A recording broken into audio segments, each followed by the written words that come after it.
के नूह में बड़ी कार्रवाई हुई है। जांच एजेंसियों ने हयात कॉलोनी से रिजवान और शोएब को हिरासत में लिया है। शोएब अल-फलाह यूनिवर्सिटी में इलेक्ट्रीशियन था और दोनों पर आतंकियों को फंडिंग देने का आरोप है। जांच में पता चला है कि यूनिवर्सिटी से जुड़े करीब 200 लोग तीनों आतंकियों के संपर्क में आए थे और अब एजेंसियों की रडार पर हैं। इस बीच नूह की हिदायत कॉलोनी में उस मकान को सील कर दिया गया है जहां आतंकी डॉक्टर उमर 10 दिन रुका था। माना जा रहा है कि यहीं बैठकर उसने दिल्ली ब्लास्ट की प्लानिंग की थी।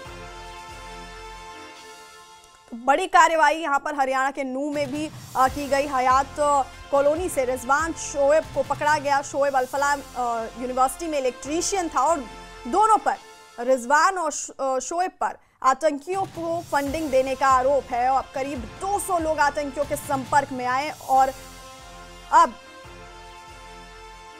उन पर जांच की जा रही है। और आपको बता दें कि रिजवान और शोएब को हिरासत में लिया गया हयात कॉलोनी से और शोएब अल-फलाह यूनिवर्सिटी में इलेक्ट्रीशियन था और दोनों पर आतंकियों को फंडिंग देने का आरोप है। और जांच में पता चला है कि यूनिवर्सिटी से जुड़े करीब 200 लोग तीनों आतंकियों के संपर्क में आए थे और अब एजेंसियों की रडार पर हैं। और इसी बीच नूह की हिदायत कॉलोनी में उस मकान को भी सील कर दिया गया जहां आतंकी डॉक्टर उमर 10 दिन रुका था। माना जा रहा है कि यहीं से बैठकर उसने दिल्ली ब्लास्ट की प्लानिंग की थी।